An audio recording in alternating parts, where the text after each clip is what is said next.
permohonan uji materi terkait pasal dalam undang kesehatan ini, Dok? Jadi memang ada beberapa hal yang ingin kita coba luruskan, ya kan. Jadi ada yang undang-undang kesehatan ini adalah sebenarnya undang-undang itu bukan undang-undang yang buruk, ya kan? Undang-undang yang bagus. Tapi untuk khusus pendidikan itu memang berbeda, ya kan. Kita tahu sendiri ya bahwa di Indonesia itu ada 3 undang-undang yang mengatur pendidikan, yaitu Undang-Undang Guru Dosen, Undang-Undang Sistem Pendidikan Nasional, dan Undang-Undang Pendidikan Tinggi. Dulu ada Undang-Undang Pendidikan Kedokteran, tapi kan ditarik oleh Undang-Undang Kesehatan.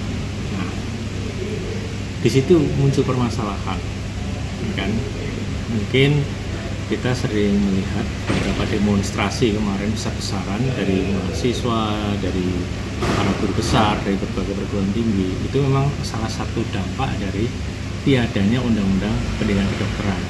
Jadi kemarin itu sudah 50 tahun pendidikan kedokteran kita itu berjalan dan lancar, ditambah dengan ada Undang-Undang Kedokteran, kemudian tiba-tiba dicabut.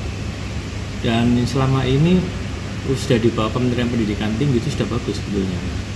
Nah, cuman ini kan ada hal yang baru, yaitu masalah hospital based dan university based, terutama untuk pendidikan spesialis. Nah, ini harus kita luruskan. Nah, meluruskannya bagaimana? Kita sesuaikan lagi, kembalikan harapan kami, kita kembalikan Undang-Undang Pendidikan Kedokteran, atau istilahnya pendidikan kedokteran, kita kembalikan kepada kementerian yang membidangi pendidikan.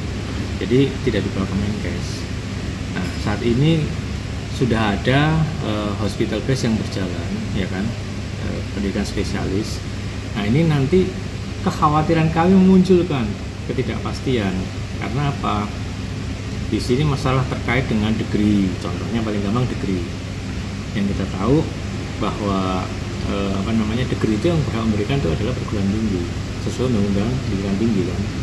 Nah, apakah rumah sakit berhak memberikan degree? Nah, itu yang jadi pertanyaan besar. Nah, yang kedua, katakanlah nanti dia mengatakan, loh kan sudah kerjasama dengan perguruan tinggi. Nah, kerjasama di sini adalah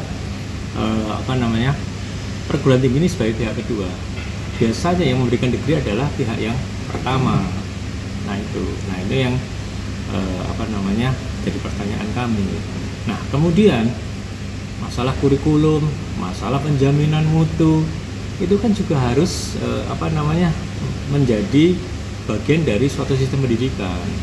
Walaupun katakanlah ini bekerja sama dan penyelenggara utama sekalipun, ya kan, apakah suatu entitas hospital ini, rumah sakit mampu melaksanakan kewajiban seperti Tridharma, dosen-dosennya kan Tridharma, kemudian juga penjaminan mutu, proses mulai dari input, proses outputnya. Nah, itu kan harus dilakukan. Nah, hal-hal yang selama ini dilakukan oleh Kementerian Pendidikan Tinggi, apakah bisa dilaksanakan oleh kementerian yang tidak membidangi pendidikan tinggi? Dalam hal ini adalah Kementerian Kesehatan. Nah, kemudian apakah kita yakin bahwa proses ini akan bisa berjalan dengan baik, ya kan?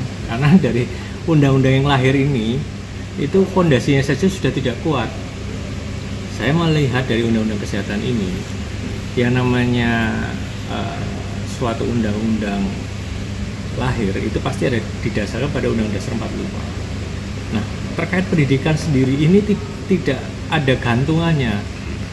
Harusnya kan gantungan pasal 31 ayat 3 itu, Undang-Undang Dasar 45 ini tidak jadikan sandaran, sehingga fondasi dari undang-undang ini secara formil itu sudah tidak kuat. Bagaimana peraturan yang di bawah-bawahnya? Itu kan jadi masalah tersendiri itu. Nah, apakah kuatkah peraturan yang di bawahnya, entah itu peraturan pemerintahnya ataukah itu peraturan menterinya? Nah, itu yang jadi pertanyaan kita.